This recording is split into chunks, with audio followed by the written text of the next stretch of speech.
The first is the concept of God. Let us understand what is the concept of God in Hinduism. If you ask a common Hindu that how many gods does he believe in, some may say 3, some may say 10, some may say 100, some may say 1,000, while others may say 33 crores, 330 million. But if you ask a learned Hindu who's well versed with the scriptures, he will tell you that the Hindus should believe and worship only one Almighty God. But the common Hindu, he believes in a philosophy known as pantheism. The common Hindu says that everything is God. The tree is God, the sun is God, the moon is God, the human being is God, the snake is God. What we Muslims say, everything is God's. G-O-D with an apostrophe S. Everything belongs to God. The tree belongs to God, the sun belongs to God, the moon belongs to God, the human being belongs to God, the snake belongs to God. So the major difference between the common Hindu and the common Muslim is the common Hindu says everything is God. We Muslims say everything is God's. G-O-D with an apostrophe S. The major difference is only the apostrophe S. If we can solve this difference, of apostrophe S, the Hindus and the Muslims will be united. How do you do it?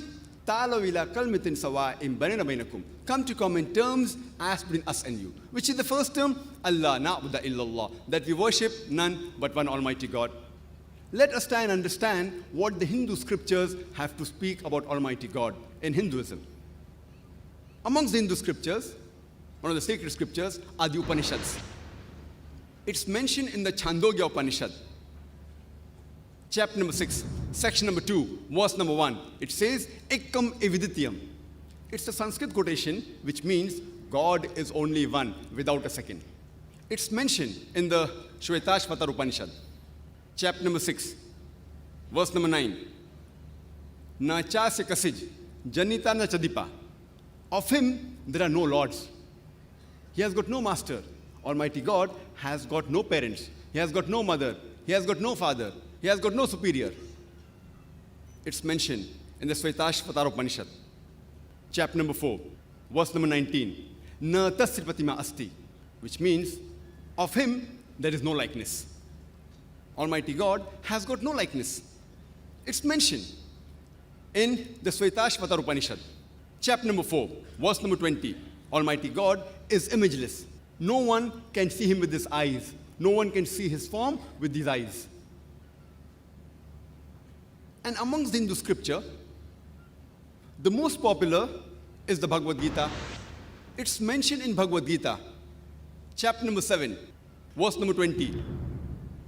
All those whose intelligence has been stolen by material desires, they worship demigods. Bhagavad Gita, chapter number 7, verse number 20 says that all materialistic people, they worship demigods, including idols. And amongst the Hindu scriptures, the most sacred are the Vedas. It's mentioned in Yajurveda, chapter number 32, verse number 3. Na tasya pratima asti. Of him, there are no images. Almighty God has got no images. He is unborn. Only he should be worshipped. It's mentioned in Yajurveda, chapter number 40, verse number 8. Almighty God is imageless and pure. It's mentioned in Yajurveda, chapter number 40, verse number 9. Andhatma pravishanti ya asambhuti upaste.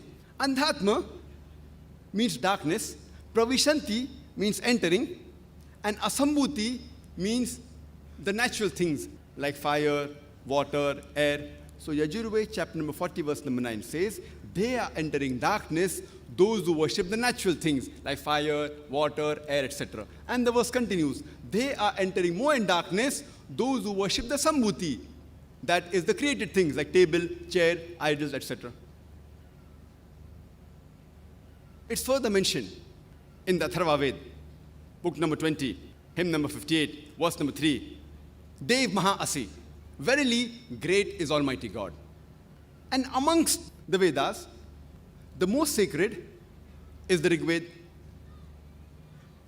It's mentioned in Rig Veda, book number 1, hymn number 164, verse number 46. Ekkam sat vipra bahuda vidante. Truth is one, God is one, Sages call him by a variety of names. And the same message that God is one and sages call him by a variety of names is repeated in Rig Veda, book number 10, hymn number 114, verse number 5. And Rig Veda alone, in book 2, hymn number 1, gives no less than 33 different attributes to Almighty God. One amongst them is mentioned in Rig Veda, book number 2, hymn number 1, verse number 3, is Brahma. Brahma is called the creator. If you translate into Arabic, it means Khalik. We Muslims have got no objection if someone says Almighty God is Khalik or creator. But if someone says Almighty God is creator, who has got 4 heads and on each head is a crown, we Muslims take strong exception to it. Moreover, you are going against Svetasvatara Upanishad, chapter number 4, verse number 19, which says, Na tasya pratima asti, of him there is no likeness. The other attribute given in Rig Veda, book number 2, hymn number 1, verse number 3, is Vishnu. Vishnu is called the sustainer. It means the cherisher. If you translate into Arabic, it is somewhat similar to Rabb. We Muslims have got no objection if someone calls Almighty God as Rabb, sustainer, or cherisher, or Vishnu. But if someone says sustainer is Almighty God, who is relaxing on a couch of snakes, traveling in the sea, or flying in the air on the bird Garuda, who has 4 hands, one right hand is the chakra, the discus, the left hand he has the conch, we Muslims take strong objection to it. Moreover, you are going against Yajurved, chapter number 32, verse number 3, which says, Na tasya pratima asti. Of him there are no images. Almighty God has got no images. It's further mentioned in Rig Veda, book number 8, hymn number 1, verse number 1, Ma chadanadi sansad. Praise him alone. He alone deserves worship. It's mentioned in Rig Veda, book number 6, hymn number 45, verse number 16. Ya ek it mushtihi. Praise him alone. He alone deserves worship. And the Brahma Sutra of Hinduism is Ekam Braham Dyuta Naste. Nehna Naste Kinchan.